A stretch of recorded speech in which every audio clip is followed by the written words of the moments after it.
Stress can silently drain your mind, your body, and your peace. But you see, the interesting thing is that what you understand, you can control. Welcome to Lifeline. Today, psychology is meeting theology to make us understand stress and manage it well and take back our lives. We will be right back. Don't go away, because God is here helping us.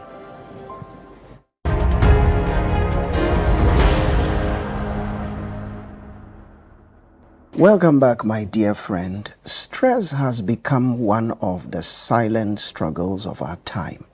In fact, research says that millions of people suffer from this, but most of them do not even know what they are suffering from.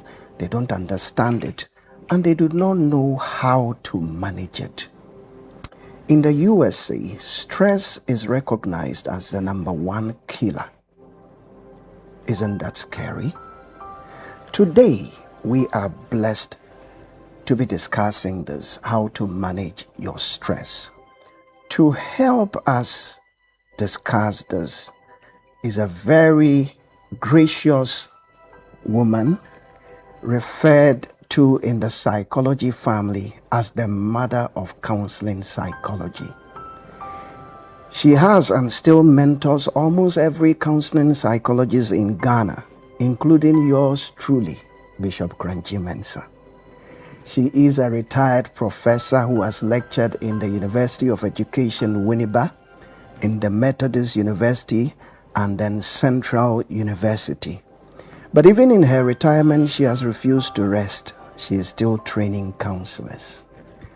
Founded and manages the Counseling Skills Development Institute, which has trained hundreds of counselors across board. She has been practicing counseling for 46 years. And I don't think we could have gotten a better person for today's discussion. She is Dr. Epiphania Emefa Bonzi. Welcome, Doc. Thank you. Doc, how have you been? I've been well. Maybe 2 weeks ago, I completed my weeks of fashion. Okay. I put out off the block. Okay. Because I lost my husband late last year. Okay, yes. But I'm good, I'm fine. Awesome. I keep myself busy and... Awesome. Ma'am, we are so glad to have you today. Thank you so much. We want to start by thanking you for taking time off your busy schedule to be with us to discuss this all-important subject. Doc, if we talk about stress, what exactly are we talking about? And why is this unavoidable? Okay. So we are talking about the physical and mental strain that an individual has, or tension that we experience when we think that the challenges, the demands upon our lives are too great. Either we don't have resources to fight those demands, or that we don't know how to fight those demands. So it's a perceived thing. We perceive that we are threatened. Okay. Yeah. I like the word perception. Does that mean that it is first of all in the mind before it appears in the body? Is that what the word perception means? Yeah, we are perceiving that this is a threat, but it may not necessarily be a threat. Okay. It is our perception. That's what we see it. Okay. For example, I'm going to a traffic light, and the light is about to change, so I'm trying to slow down, and then a taxi driver cuts in front of me. Okay, my fear is I'm going to crash into him, or he's going to crash into my car, and maybe I'm getting late to go wherever. So there is that stress. I'm stressed by that. But as soon as that is over, then it's over because it just was something that happened momentarily, short term. Right. Doc, I would want you to throw more light on a few terms or words that you used in your definition, like demands and resources. We will be glad if you can expatiate these ones for us. What do we mean by demands and what do we mean by resources? Okay, so demands upon our lives, maybe in a relationship, let me just say, my husband expects that food will be ready 30 minutes after I walk in. So today, maybe there were no lights, I'm running late. And so that gives me some stress. The demand is food has to be ready at this time. Okay. He likes his banku pot. He likes his fufu pounded immediately and served. So if I can't meet that demand, then I'm stressed. Right, right. Doc, is stress all bad? Is stress a bad thing? Is there an amount of stress that can enhance growth and development? Everybody needs stress. Okay. Everybody is stressed. So if you take, for example, the DAS that measures depression, anxiety, and stress, you realize that we have the normal category. Normal. Okay. Everybody has some stress. So there is a level of stress that is normal. Yes. Okay, please go ahead. So there is normal stress, which is okay. It's good for all of us. Okay. Everybody must experience some stress at a point of time, and it helps you to maybe focus more on what you have to do, or give it a little more thought so that you can go through and do it well. For example, an athlete who is about to run 100 by 4, he knows he has to change the baton. He knows that he has to get in his correct lane and all that. So that puts some stress on him. Okay. But as soon as that run is over, then the stress is gone. Okay. He has either won or he has lost. Okay. So, please, Doc, make us understand the anatomy of stress. Let's say if I am stressed, help us understand what is going on in my mind, what is going on in my body. Talk to us about the anatomy of stress. Okay. So, can I do some illustration? Please go ahead. Okay. I have rubber bands here. Okay. I'll give you one and I'll also Okay, sure. take one. Thank you. Thank you. Now, I want you to pull it really hard. Okay. Pull it hard, hard, hard. So as you pull, what is happening to your fingers? My fingers are hurting. Your fingers are hurting. Yes. And shaking. My hands are shaking. Hands are shaking. Yes. Okay. So this is how we illustrate what is happening. Okay. These are demands of life. Promotion, meeting deadlines, financial issues, and all that. So they put pressure. On us. And if we tell ourselves, I don't have the resources, I cannot overcome this, then we are stressed. Okay. So that's what is happening. Okay. So we are putting a lot of demands on ourselves. We are perceiving that something is evil. Something evil is going to happen to me. And that's why we So does anything happen to our nervous system?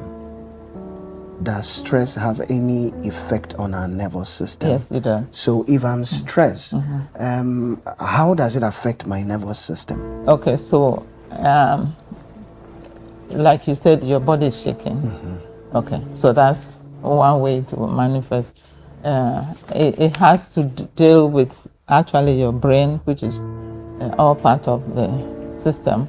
Okay, so there are three parts of the brain that we want to look at. The amygdala. Okay. Okay, so there is the amygdala, there is the hypothalamus, and the prefrontal. They are prefrontal cortex. They send signals to the hypothalamus, which activates the body stress response. And so then you are agitated, you start reacting to stress. Okay, so how can I tell? In your presentation, you indicated that not all stress is bad. There is a level of stress that is good for growth and productivity. How can I tell if I am exceeding that threshold, I'm going into danger zone, when stress is becoming bad stress? What are the signs to look out for? Okay. As I used the analogy of the runner running the race, that is temporal. So if that stress occurs frequently, then it's getting worse. And then now it becomes habitual. It doesn't go away. Nothing we do. I'm going to go through small things that you can do to relieve yourself of the stress. You do those things and still the stress is there. So that's when. So then when it becomes chronic, when it becomes repeated, yes, then these are danger signs, yes, that we should attend to something. Yes. Wow. So in your experience, from your profile, 48 years as a practicing counselor, I would want you to tell us about some sources. I read around a journal, 2015, from APA. They said that these are the common sources in the USA. They talked about finance, they talked about family, and they talked about work. Would you agree with them? And if there are any, let's bring it to our setting in Ghana, if there are any new causes of stress, what would you say the I will causes? start with traffic. Okay. Traffic is the number one cause of stress. Okay, that is interesting. Because I remember the years that I was going to Winneba. I woke up very early, by 5 I leave home and go. But on my way back, after 5 p.m., that's when the problem was. Okay. So it gave me a lot of stress. In the morning, early morning, there isn't traffic, but on my way back, even coming here today, there were 1 or 2 incidents. Traffic. So then everybody is in trouble. Yes. So that's number one. We all encounter traffic. Then financial demands on us, especially if we don't meet our needs. That puts a lot of stress on us. There are families where one person is the income provider. Maybe it's the wife or maybe it's the husband. And so that puts a lot of stress on them. How do we pay school fees? How do we cater for their needs, physical needs and other needs? You can also talk about promotions, pressures at work, meeting deadlines. So you are a student and you have to finish your dissertation. That puts a lot of stress on you, especially in universities where we have something that says you have to finish within 5 years. You have a deadline. So if you are not able to meet those requirements, that's a source of stress. Okay. The unknown. We are stressed about a lot of things that we don't know. Will they buy my okra today? Will I be able to sell this basket of okra? It's perishable. if I don't sell it, what will I do with it? What will happen to it? So those people are stressed. I would say that the weather is also a source of stress for us because the rains just come down. So again, you are in the market and you have to sell your fish, smoked fish. You have to sell your tomatoes. And so when it starts raining, we don't know, especially during the rainy season. So the weather also is another factor that gives us stress. Okay, ma'am. We will have to take a short break. When we come back, Dr. Bonzi is going to take us through some form of therapy and some demonstrations on how to deal with all these things we are talking about. So don't go away. Stay with us.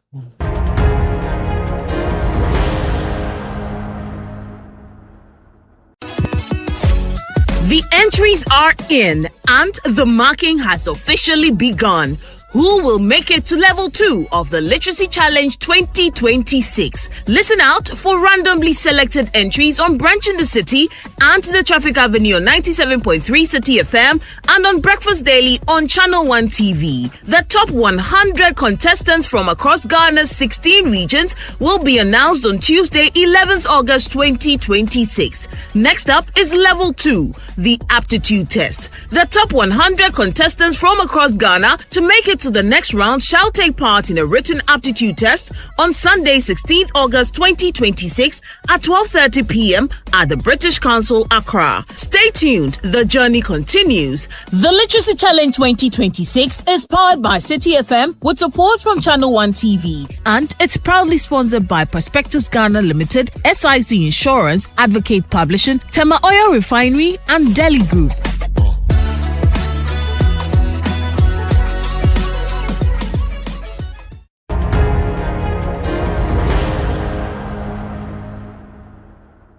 Hello, my dear friend. You are most welcome back to this all-important discussion. We are talking about how you can manage stress and be more productive in your life. And in the studio with me is Dr. Epiphania Emefa Bonzi, an experienced practitioner and a retired lecturer. Doc, let's talk about this. You know, our thoughts, the thoughts we think about the stresses or the things that are perceived to cause stress, our thoughts around them, do our thoughts worsen the stress? Because I read somewhere that stress is really not about the stresses, but the interpretations we give. Our reactions. So talk to us about that, ma'am. Okay, so 2 women, pregnant women, they go into the labor ward to go and deliver. Now, one sees it as a first child. This is my first child. I'm going to have a baby girl. Right. I've bought everything that I need and all that. And then the other one says, I'm in so much pain. This thing is painful. I won't do it again. I can't stand this pain. And so the other one finishes and she gets help and she's discharged the following day and she goes home. But the one who perceived it as a chore, as a difficult situation or a painful situation, may linger longer in the hospital. The same way, if you wake up today and you tell yourself, oh, I have a headache. My headache. You call it my headache. You name it yours. My headache. That headache is going to linger. But if I tell myself that it's probably because I didn't sleep early last night, or maybe I didn't sleep much, and that's why the headache is there. So I get myself a cup of tea and a slice of bread, and I take my painkiller and I shake it up. I go into the shower, I shower, and I'm off to work. So what we tell ourselves is what we feel. the fears we put in our head. What we tell ourselves is what we feel. Our inner conversations, very, very important. Thank you for bringing that out. Ma'am, please tell us about this. When stress spikes, I mean, with our conversation so far, then nobody can escape stress. Good stress, bad stress, we are all in it. It has become something normal. So the problem is how to manage it, especially when it is spiking. So tell us, Doc, when I have a spike right now, maybe 2 or 3 ways I can calm down and deal with it. Okay, let's look at them. The first and easiest one is to sprinkle cold water on your face. Okay, sprinkle cold water on your face. Yeah, icy water maybe. And what does that do? It helps to wake you up. Okay. So you can give whatever is happening a thought and not a different thought. Okay. Maybe you saw something coming as dangerous, and so you are reacting to that danger.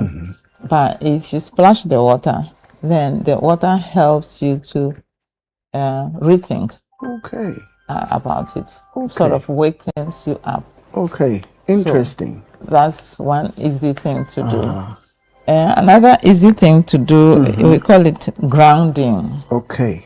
So it's about 5, 4, 3, 2, okay, and 1. So it says, name 5 things that you see.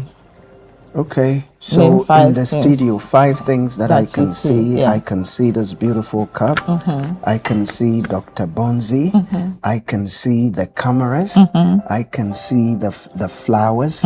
I can see the screen. Okay. So I get my 5 items. Okay. So 4 things that you feel. Okay. I can feel my hands on the chair. I can feel my feet on the ground. I can feel the iPad on my laps. I can feel... Do you feel anxious? No. Okay. Just slightly. A little? Yes. Yes. Do you feel cold because of aircon? Not really. Okay. Not really. I'm feeling cold, so I could abuse that. Okay, so how do you feel? 4 things you that feel. You feel. 3 things that you hear. Okay. This is a studio, so there is no noise here, but I can hear your voice. I can hear my voice. And there is... the machines. Okay. Okay. Yeah. Okay. And then 2 things that you smell. I smell my cologne. There's also a peculiar smell in the studio. Yes. The studio smell. Yes. And 1 thing that you taste. Taste. Okay. I took coffee before coming, so I can still recollect the taste of the coffee. Okay. Is it a special brand or something? This one is specially made. Yes. Okay. So we call this grounding. Okay. 5, 4, 3, 2, 5, 1. 4, 3, 2, 1. So 5 things you can see around. Yes. 4 things you can feel. 3 things you can hear. 2 things you can smell. And 1 thing you can taste. As simple as that. Anybody can practice this and calm down instantly. Okay. So by the time you are getting in touch with all these senses, these are all things that you feel, you hear, you taste. They're all our senses. You are getting in touch with them. And so as you do this, then you are becoming more real to the situation around you, to the needs of your body right now. And that's what it helps you to do, the grounding. Okay, so in other words, it makes you stay in the present. Yes. So that you are not anxious about the future. Okay, that is great. Okay. Mom, one last thing I want you to do for us. Oh, I was going to do one more. Yes, yes. That one I want it to be special. I remember many years ago when you were teaching us, You demonstrated the deep breathing exercise. Yes. And it's been over 10 years, maybe 12, 13 years. It's been a blessing to me. So I want you to do our audience a favor, our viewers. Demonstrate one simple technique that we can use to deal with stress immediately when it spikes. So you want to do the breathing? Yes. Okay. Yes. Okay. So let's breathe in and out. So you want to sit squarely in a chair with your back protected. Okay. So you sit back in the chair.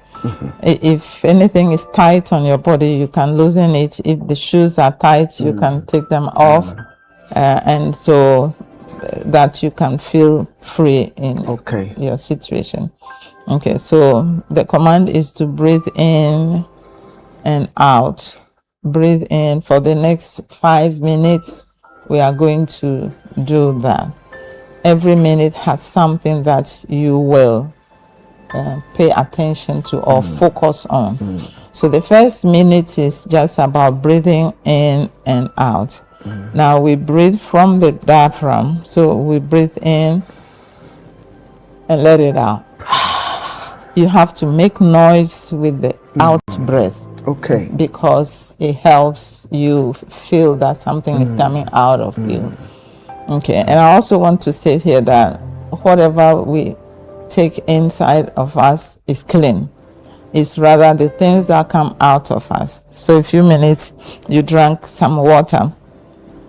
If you go to the bathroom now, what you are going to void is no more clean. It's dirty. So it is with food. When we sweat, that is not good. The water that comes out of us as sweat is not good. Okay, so for the first minute, we'll just do breathing in and out to get used to it. So taking a deep breath in, let it out. Make noise with the out breath. Okay. Taking a deep breath in, let it out. Taking a deep breath in, let it out. So we are doing this for a minute. Now, if you are by yourself, I prefer that you close your eyes so you can focus on what you are doing. You can do this exercise in your office, in the bathroom, toilet, in the car. So it's a brief exercise that you can do within 5 minutes, but not in traffic. Because when the traffic light is green, you have to start driving. Right. Okay. So the second minute, you are focusing on the out breath. Okay. The second minute, you are focusing on the out breath. So taking a deep breath in, let it out. Taking a deep breath, Bishop, in, let it out. Take a breath out. Taking a deep breath in, out. So you have to hold it somehow before you let it out. Okay. Okay, so you were focusing on the out breath. Now we are in the third minute. The third minute is you are focusing on the in breath. We will have to interrupt here because time is not on our side. There will be a second part next week. You have to make time with us. I think with these two, you should be fine. Next week, join us. Dr. Bonzi will continue to put these skills in your hands so that you can deal effectively with stress. God bless you and God keep you. See you next week. Bye for now.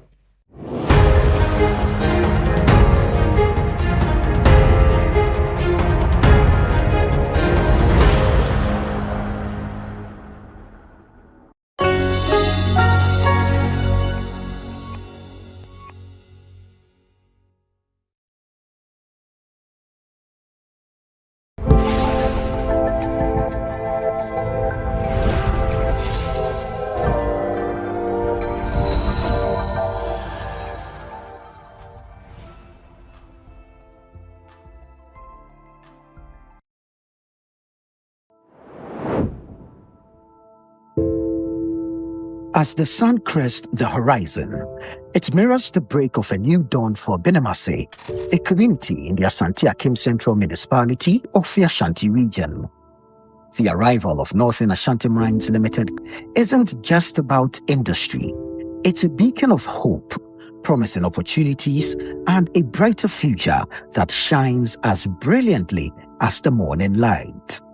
Benamase, close to Konongo, is a land rich in natural resources, a land where the earth yields its bounty. But in the modern era, the extraction of these riches is increasingly measured not just by volume, but by value.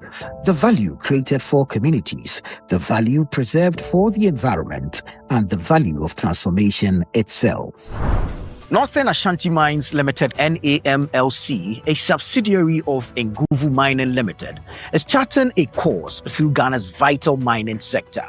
The company holds a mining lease for a 125 square kilometer concession and a prospecting license covering an area of 33.47 square kilometers in the Konongo enclave, currently under redevelopment. In an industry that faces constant scrutiny, NAMLC aims to set a new standard, demonstrating how mining can be a powerful force for positive change. Their story is one of impact, responsibility, and profound transformation. Our key strategy, basically, to do that integration is, first of all, to engage in responsible mining, making sure that we adhere to all the safety regulations from the Environmental Protection Authority and then from the Minerals Commission. And so based on that, once we have that alignment, we basically follow and make sure that all the mining activities are geared towards the responsibility and direction of MINCOM and then the EPA. So based on that guidelines, we forge our way to be able to do that responsible mining. We mine as per the guidelines, and then in terms of sustaining the economy, once we mine, we do progressive rehabilitation as well in terms of the areas that we have disturbed. Basically, with the open pit large-scale mining, we basically don't disturb a lot of places because all these areas that we are mining is fully engineered. And then all the areas that we are dumping the waste are also fully engineered. And then we do what we call progressive rehabilitation. So with that progressive rehabilitation, it's basically just as that once we mine, we're able to rehabilitate the waste dumps, and then we put on topsoils, and then we'll be able to bring back the land, take area back into its natural state in terms of ecology. The extraction of minerals is only one part of the equation. The true measure of their success lies in the tangible impact they have on the lives of the people and the environment surrounding their operations.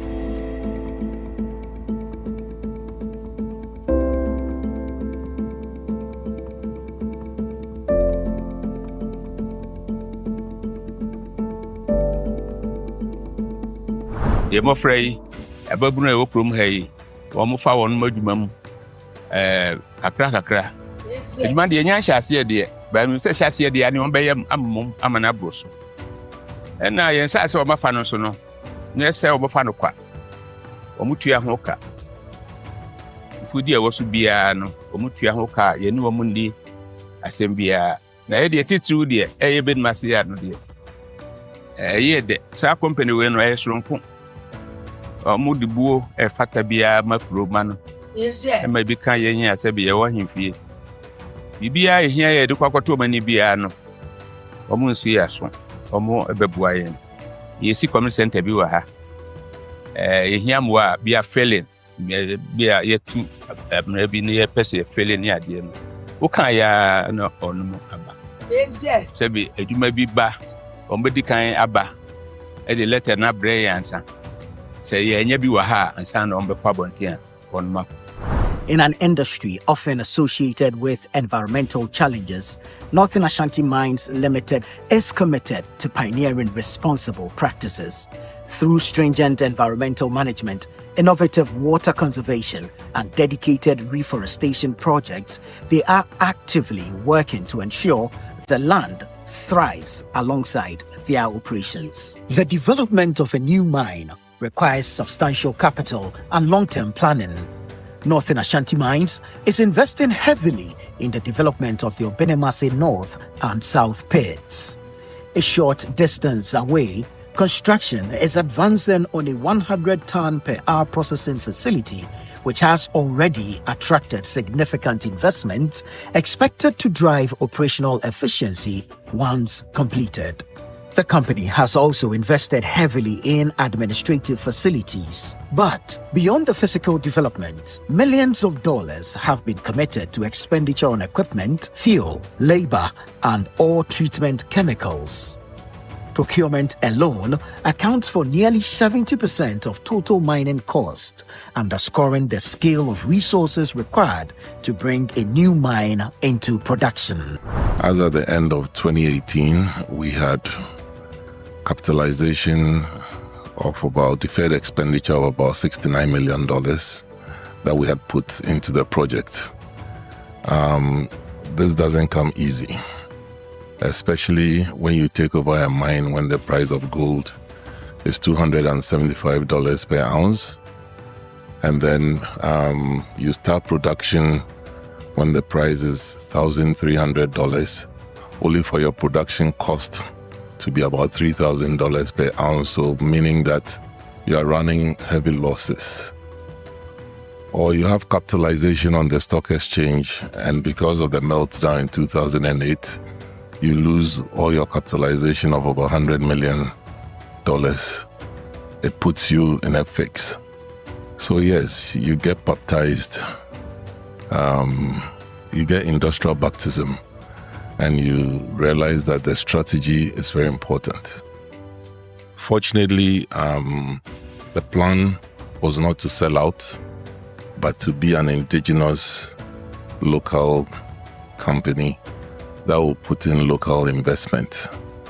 And by the grace of God, we managed to merge with Nguvu Mining with his indefatigable CEO who shared the same vision.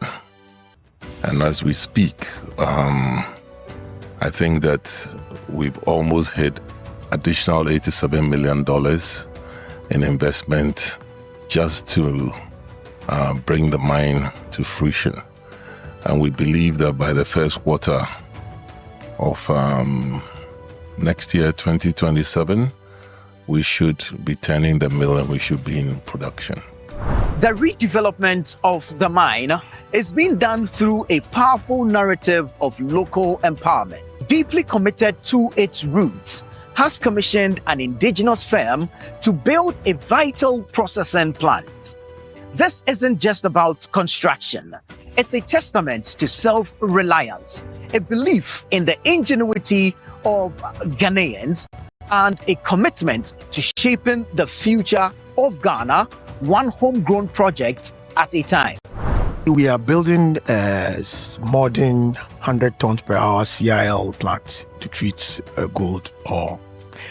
This project actually started as a refurbishment of a smaller plant that they had initially.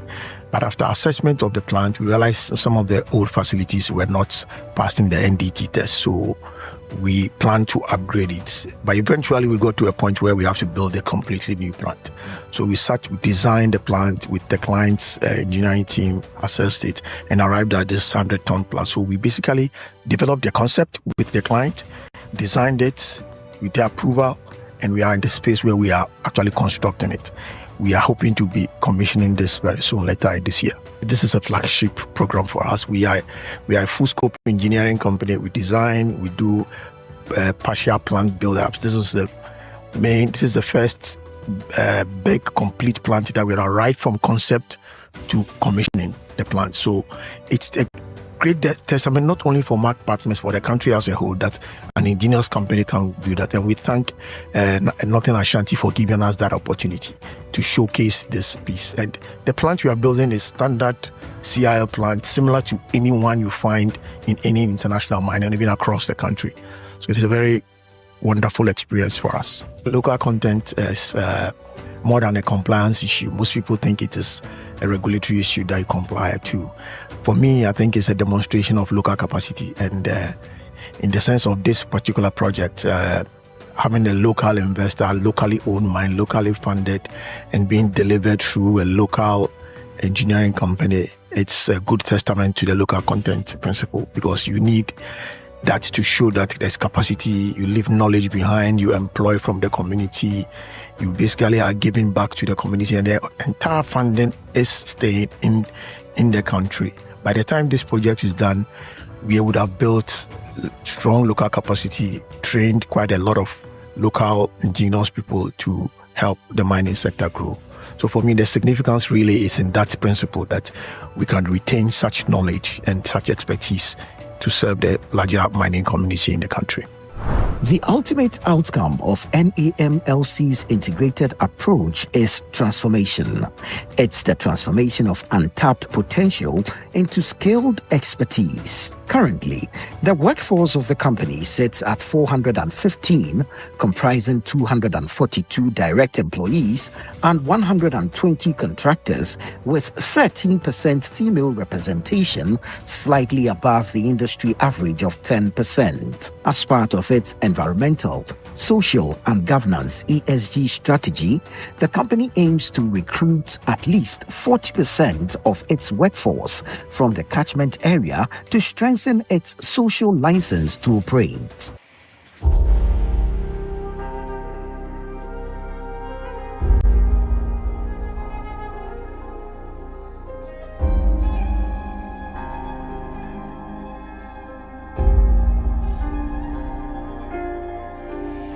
Ifri Ben Masi, yɛfrɛ me Osman Mohammed. Meyɛ operator ɛwɔ adwumayɛ si mu ha. Ifin sɛ me ba adwuma mu ha no, na meyɛ adwuma wɔ manso nkran ana mede ba ha. Ame biti sɛ adwuma ba me kurom ana ma meyɛ den. Ɛba sɛ mba bɛpɛ adwuma no bi ayɛ. Ampa so me ba menya adwuma no bi. Na menya so me fin sɛ bibia ɛkɔ so ɛwɔ fie. Menya bi de hwɛ me mma. Ama ma yɛ farms kakra no so atimi de support ama bibia ayɛ den. Ekoso ti adwuma na ba ha no eboa oman ma no.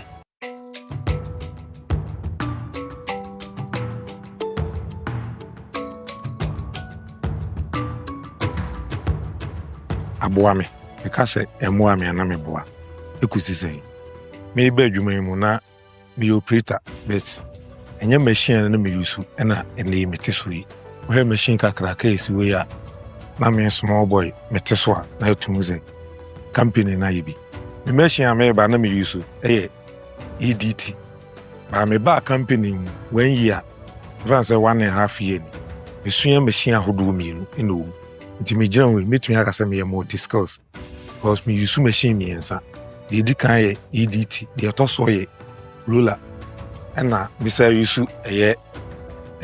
truck ICV. For Northern Ashanti Mines Limited Company, Impact is a multifaceted endeavor. It's about creating sustainable employment opportunities for local communities and fostering economic growth that extends far beyond the mine gates. They are doing quite well. It's just the beginning. So now they are employing some of the children, those who have just finished school. And one time there was one boy here who was a disabled. The man who was in charge sponsored the boy to the school. Even she took him to the hospital and they treated him. Now the boy could work. This mine is more than just digging. It's investing in people. Through rigorous training programs and hands-on experience, local workers are acquiring specialized skills in areas like equipment operation, maintenance, and processing technology. These aren't just temporary jobs. They are pathways to sustainable careers, equipping the community with expertise that will continue to benefit them long after the last ore has been processed.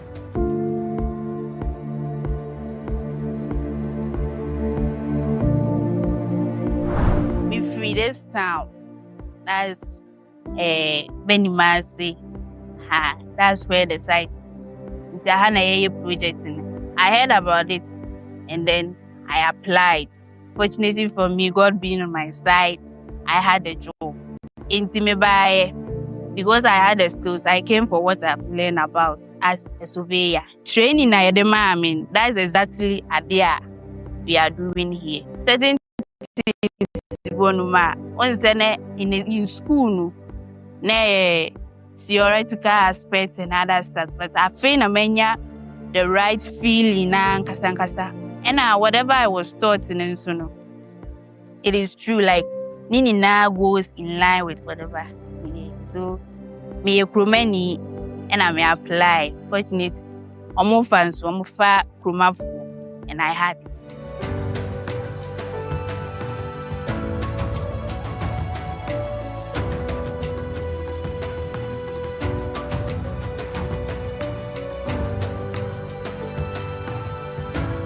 Me fi pom haya ubeni mase na me wo ho me nya adwuma me wie school bat me pike me nya adwuma ti wo wa na math partners for eba se mo be ya adwuma e na mo employ community for ni me nya opportunity no etumi kan community for ni o mo buy e buy na me ni sa no adwuma bia ya family as general hands ti me buy na diduma no o mo bisa me ni nya no ne e dos na ya fa no mo bisa ya obi a ba bia o pese onko adwuma na ni je ho. So me choose this say me pese me ntua we and I make kai nyame ani no kweni omo boa me pa na omo introduce me into the welding. Yes, you see me omo introduce me to the welding omo ba 2024. You see this year if I say next month na menya 2 years na me ba welding and my welding na and I mean opportunity say was say me call boase na me call test to show us this year measurement me kwa nyame adom me pass here this year me ka say dey me road. From analyzing rock formations and monitoring land stability to identifying sustainable extraction methods, the company believes in balancing resource development with environmental stewardship. Through data, research, and innovation, Northern Ashanti Mines Limited is helping shape a future where mining supports economic growth while protecting communities and natural ecosystems. Currently, we are in Obinamasi North pit. It's made up of 2 lodes, one on the east and then one on the west.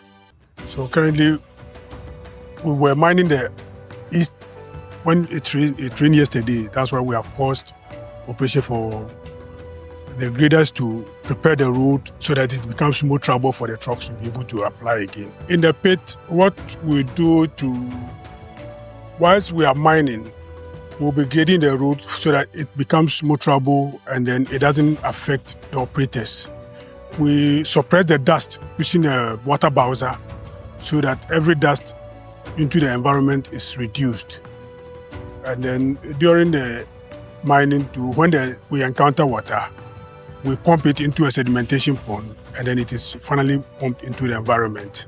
Committed to responsible and sustainable mining, the company continues to prioritize the safety of its workers, host communities, and the environment by integrating modern technology into its operations. Management believes advanced monitoring systems, automated equipment, and environmentally conscious mining techniques are being deployed to enhance efficiency while minimizing risk and environmental impact. The company maintains that safety remains non-negotiable with strict compliance measures, regular training programs, and innovative digital solutions helping to create a secure and responsible mining environment. In terms of mining, we don't take safety for granted. Safety is key in terms of every activity that we do, right from the mining operations into the processing. We basically make sure that we adhere to safety practices, and once the safety practices and the adherence are there, then we progress accordingly to be able to leverage, to be able to advance technology, to be able to enhance our mining operation. Because right from the beginning, all the mining activities are all engineering based.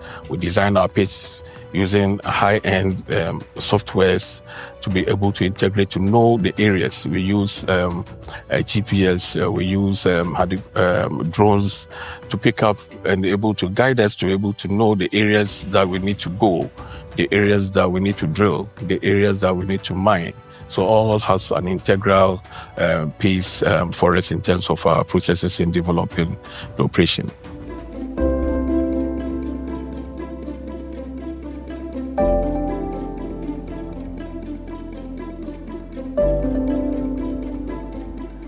However, encroachment by illegal miners and private developers is posing a serious threat to the operations of Northern Ashanti Mines Limited Company, disrupting both production activities and long-term investment plans.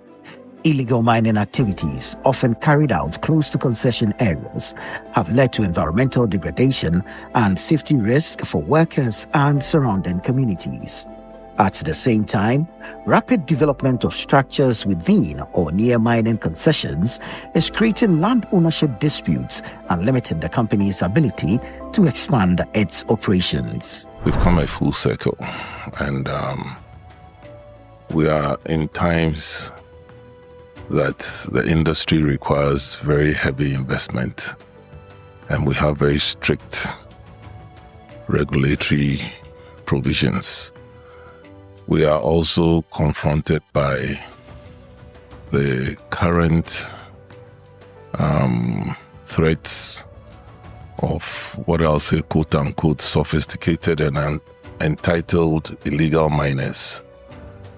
And these, I think, sometimes go a long way to affect our planning.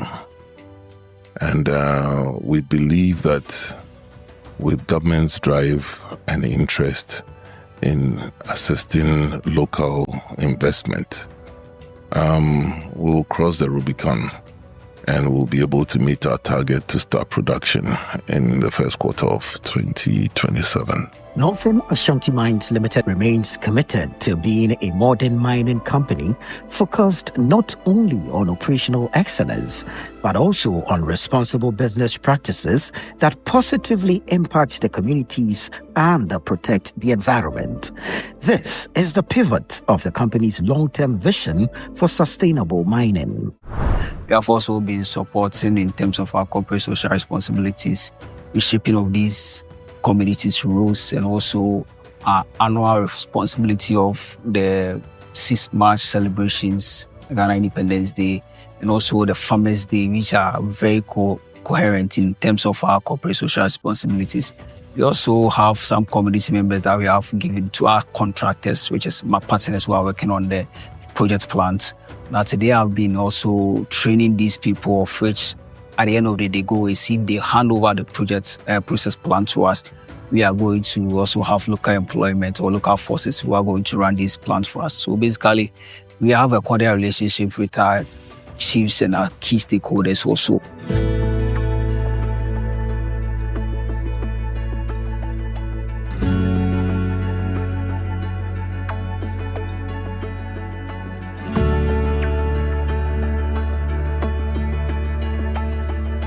Community, they need jobs, and we are as pushing to a single top tier mining company. We are very hopeful with our clear vision, mission, and values. We should be able to touch base in that direction and advance, so that to be a win-win situation for the community.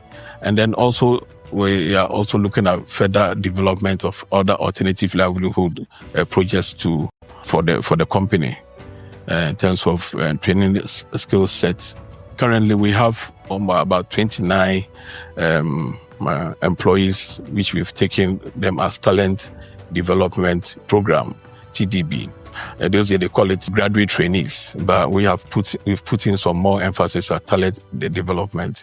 We've picked them from the university, and that is one of the key emphasis of the chief operating officer and then the CEO. They are more geared towards getting the youth, getting good talent. Then you pick them straight from school, and then enhancing and giving them the technological know-how to be able to understand our processes. So we have 29 of them in the company. Now we have about 24 national service personnel too as well. At the helm of this ambitious indigenous mining venture is a woman redefining leadership in an industry traditionally dominated by men.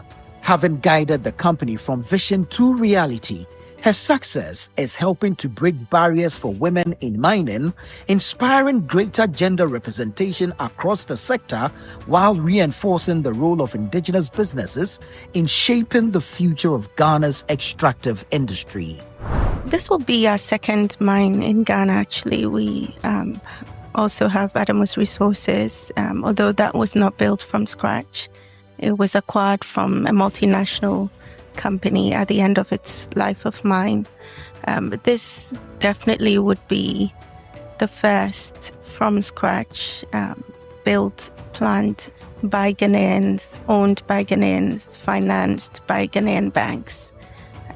It is quite significant in the sense that it will also be the first in all of West Africa to be West African owned, West African built, and West African run. The challenge has been access to capital. So we would have wanted to, complete the construction way earlier, but raising funds was a bit of a challenge. It took a while. For me, as a woman, I would hope to leave the door wider open than I found it. It's predominantly a male-dominated industry, and used to be expatriate-owned as well. I mean, as you mentioned, it will be the first Ghanaian-owned and built. But I think the idea is to let Africans know that we can also do it, if we put our minds to it. What makes me really proud is that we took a chance as Ghanaians to not only invest, but also to select a wholly owned Ghanaian, wholly Ghanaian-run company, Mark Partners, to build this plant. And I think what it does is, having built a mining plant, a processing plant from scratch, their prospects, would be huge, because it would look really good on their CV. And I think they will be in high demand. And the idea is to grow local champions that will expand throughout the sub-region and globally. So I'm really proud of the team and all the work they've done. The future, I think, is left to be seen, but we're certainly optimistic. The Northern Ashanti could grow into one of the mid to high tier mining companies in West Africa and the sub-region.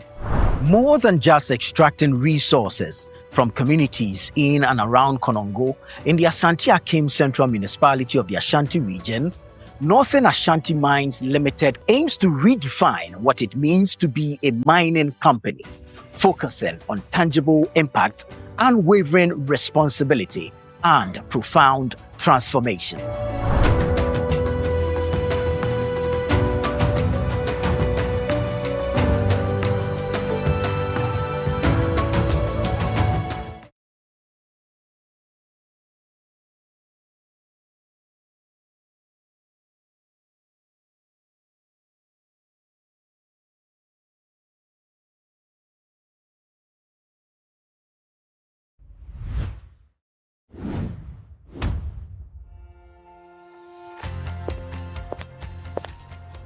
I drive this. You can too. Talk to Zonda.